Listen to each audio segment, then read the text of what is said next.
J'expose à la mairie du 6e arrondissement, je m'appelle Bernard Moin, jusqu'au 1er octobre, un ensemble de peintures qui couvre les 20 dernières années de mon travail.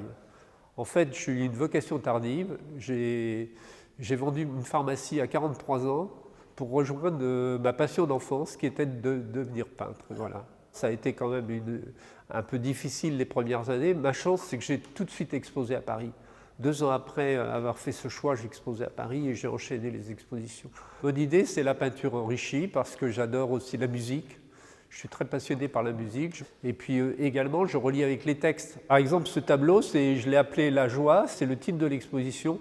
La joie veut l'éternité. C'est une phrase du Chant d'ivresse de Friedrich Nietzsche. La petite fille qui saute, c'est l'enfant qui dit oui à la vie. Dans l'idée de Nietzsche, la vie, c'est de surmonter la peine et toutes les douleurs. Et donc, dans l'Abribus, c'est une mise en scène du lac de Silva Plana, à Sils Maria.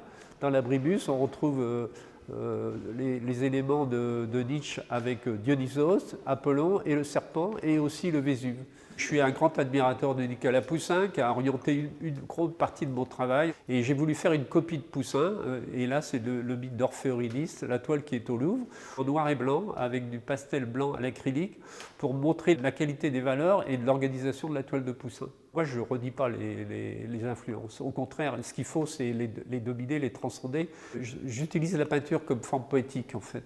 Les saisons, il y a un thème cher à Poussin, avec les 4 saisons du Louvre. Ici, les références plastiques, je dirais, c'est plutôt Piero della Francesca, qui est aussi un de mes maîtres.